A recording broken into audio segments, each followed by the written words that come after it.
Benson Boone has become a hot topic for good and for bad. Most people's introduction to Benson Boone was the mega hit Beautiful Things released in 2024. As popular as it is a polarizing song. I thought it was one of the worst songs of 2024. Boone screeching during the chorus, the melodramatic production, and insipid lyrics did not move me. Still, I recognize that there is an obvious talent present in Benson Boone, even if the execution of his music doesn't always land. He's been compared to Imagine Dragons, which is a fair comparison, not only due to some of the stylistic similarities, but because he's also signed to Dan Reynolds, the founding member of Imagine Dragons. I've heard Benson referred to as many things, such as Mormon rock. He is from Utah and a former Mormon after all. Grocery store music and car commercial music, which I think is actually fitting.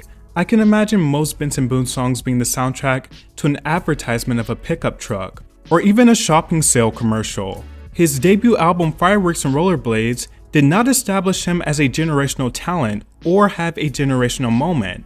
Think Olivia Rodrigo's Sour or Billy's When We All Fall Asleep, Where Do We Go? It did, however, establish him as somewhat of a heartthrob, although not having a fully formed vision.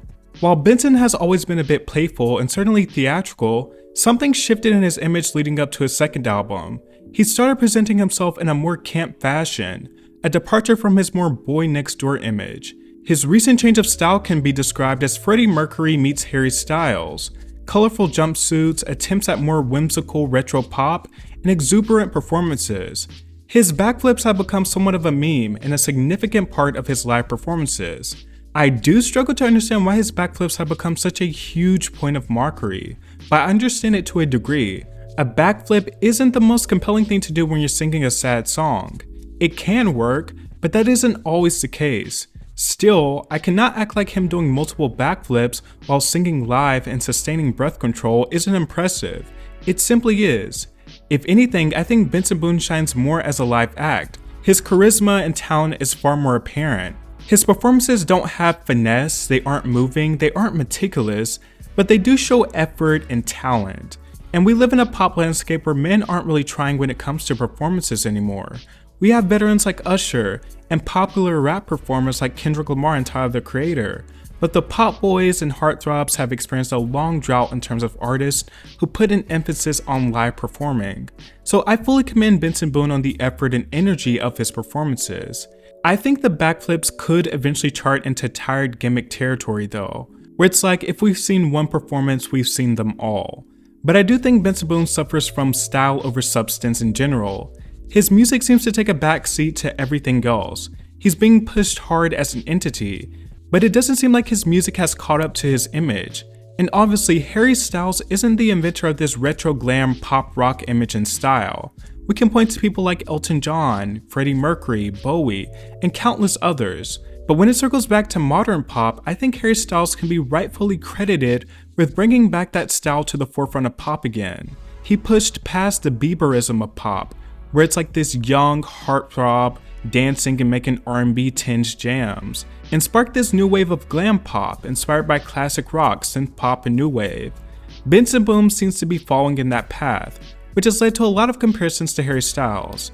And perhaps this new image adaptation was a means to give him a bit more of a personalized touch and help his brand stand out more, which would be much more resonant if his music had followed suit. Benson stated that he wrote his second album, American Heart, in 17 days.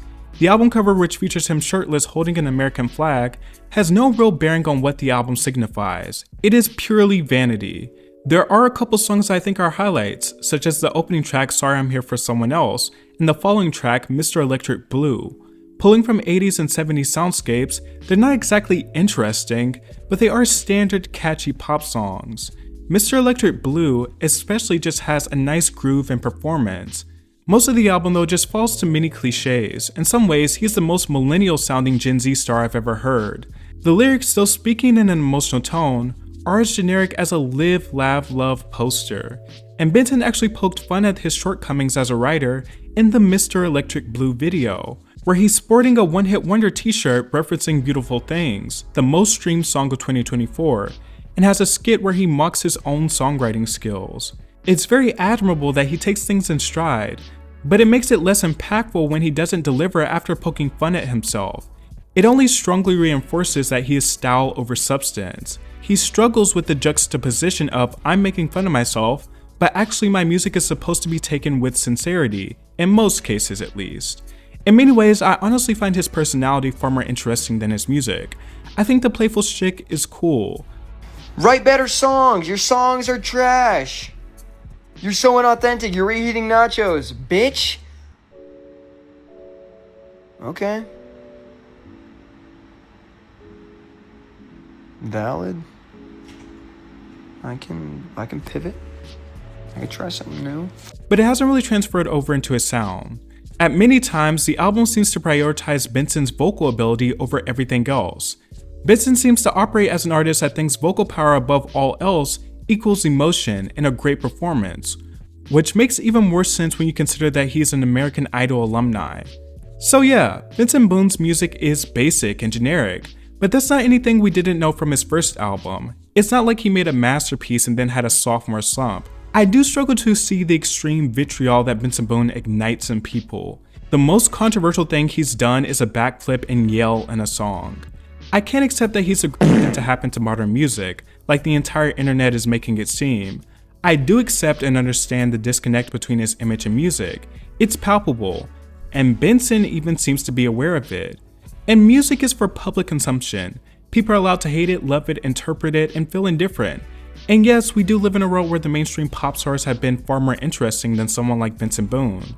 Still, I do feel like the extremism against Benson Boone as a stain on modern pop is greatly overblown, just as overblown as Benson's melodramatic vocal performances.